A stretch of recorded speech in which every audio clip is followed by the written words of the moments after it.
Ok, agora já podemos falar sobre cargas indutivas.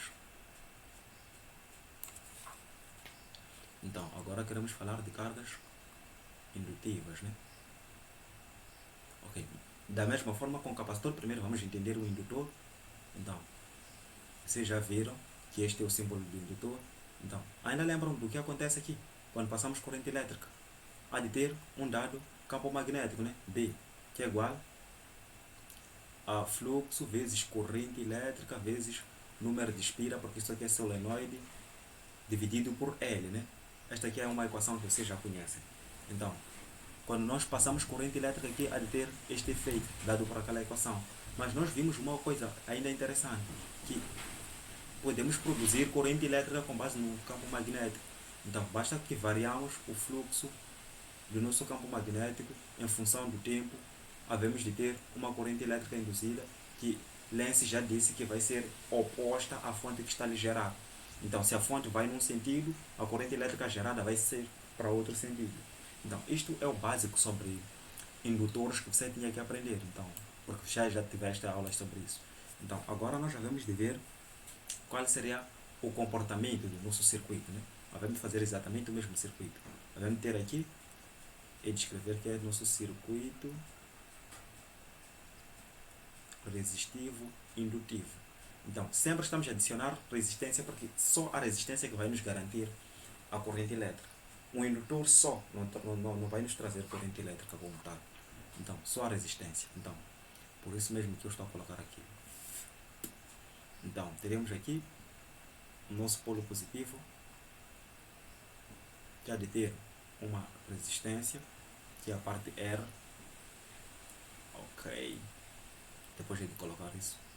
E depois já vamos ter o nosso indutor. Então não confunda o indutor com resistência, né? Daquela outra forma. Resistência seria alguma coisa parecida com esta. Então isto aqui é indutor. Então aqui tenho que apagar. Isto aqui posso retirar também. E colocar aqui um interruptor. Então aqui teremos nosso potencial A.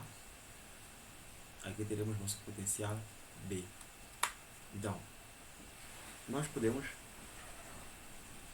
voltar a analisar da mesma forma que nós analisamos lá. Nós queremos ver qual é a tensão entre esses pontos aqui. Este aqui é o nosso L. Entre o D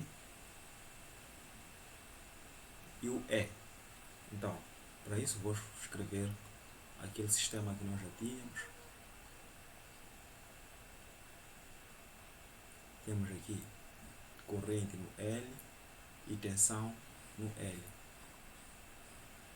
Então, para tempo igual a zero, é quando o circuito está aberto, nós já vimos que é um circuito sério, então tudo vai ser igual a zero, tensão e corrente. Então, para tempo igual a 1, estamos a dizer que é naquele exato segundo que eu estou a ligar isto daqui. Então, logo que eu ligo isto daqui, há de haver uma dada corrente elétrica aqui.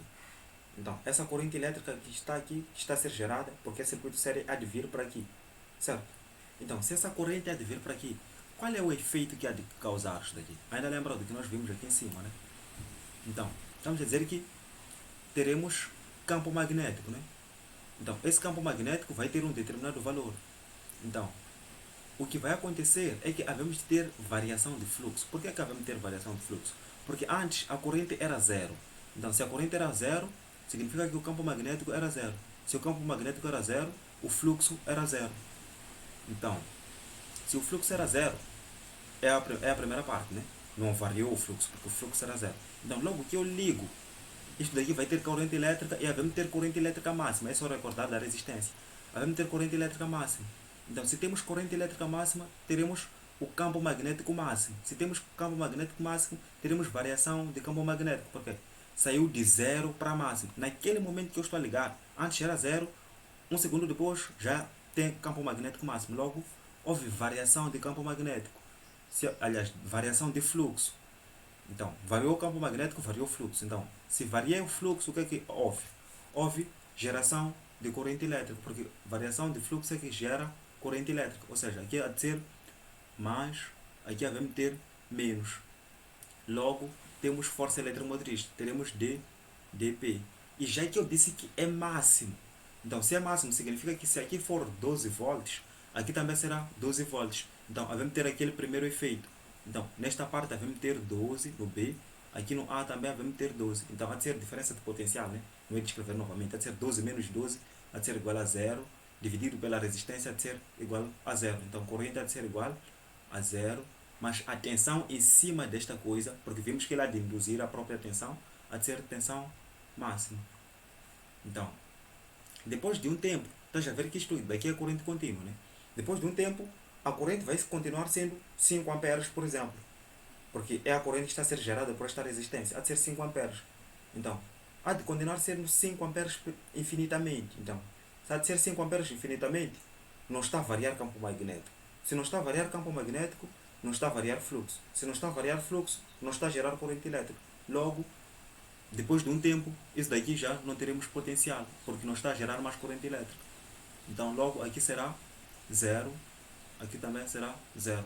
Então, se será zero, zero, a diferença de potencial há de ser 12 menos zero, porque isso aqui já não está a criar mais corrente elétrica. Então, havemos ter corrente máxima, porque é a corrente que vai ser gerada pela resistência. Logo, há de circular em todo o sistema, mas é corrente contínua, então, enquanto que neste caso, a tensão em cima do nosso indutor vai ser zero, porque já não há mais variação de fluxo.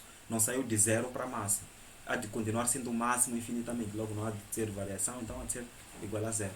Então, se for já prestar atenção, isto é basicamente o inverso do que nós vimos anteriormente. É só comparar esses dois quadrados. Aqui temos máximo, aqui temos zero. Lá temos zero e máximo.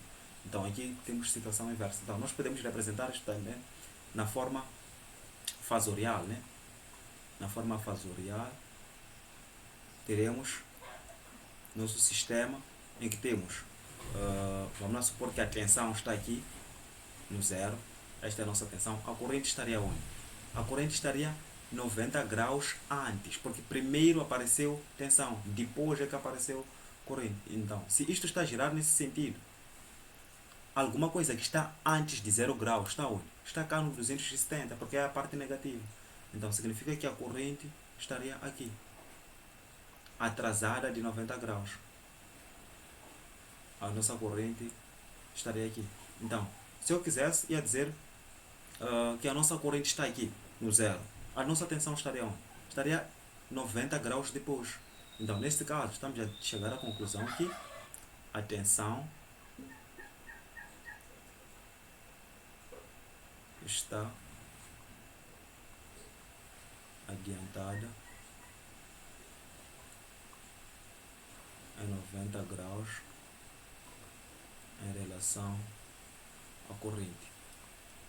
Ok, então eu acho que já deu para ver os efeitos que vão acontecer com os três elementos. Então eu posso até fazer uma relação dos três aqui. Posso fazer uma pequena relação dos três aqui. Então eu posso, aqui não representamos, nos dois lugares não representamos na forma trigonométrica, né? Então aqui, para este daqui, na forma trigonométrica, se eu dizer que a tensão esta daqui, a corrente tinha que estar 90 graus depois. Então ela ia começar de cima, ia descer, depois ia fazer isto. Então significa que está 90 graus depois. Enquanto que neste caso, se eu considero a tensão começando de zero, este daqui tinha que começar 90 graus antes. A corrente ia começar daqui. Então ia ser alguma coisa parecida com esta. Então só são processos inversos esses dois. Então, se formos a prestar atenção, eu posso representar os três no mesmo sistema cartesiano, né? Resistor, capacitor e indutor no mesmo sistema cartesiano. Então ia ser alguma coisa parecida com esta daqui. Então, se for fasor, neste caso é de representar fasor, depois é de representar na forma trigonométrica. Então teríamos aqui, este daqui seria a nossa tensão, né? Tensão está nos 0 graus. Então, tensão da resistência, do indutor. O indutor tinha que representar pela letra L, não I.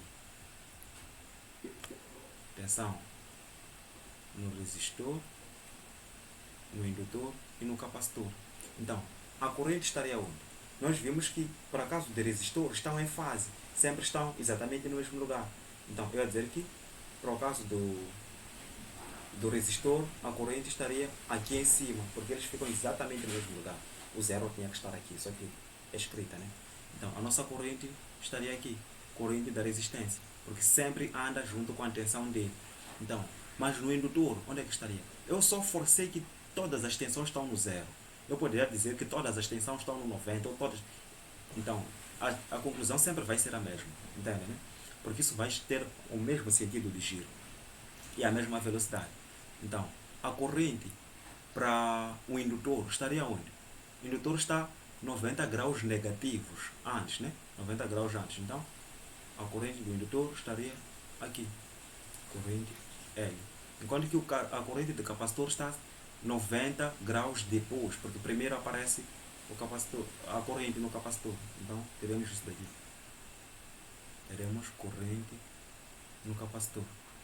Então, exatamente estes efeitos que vão acontecer. Então, eu posso representar isto também na forma trigonométrica, né? Esta daqui é polar, esta daqui é trigonométrica. Só estou a juntar os três no mesmo sistema, né? Então, se eu digo que isto daqui é a minha tensão, então a minha corrente, a corrente do resistor ia ter este comportamento.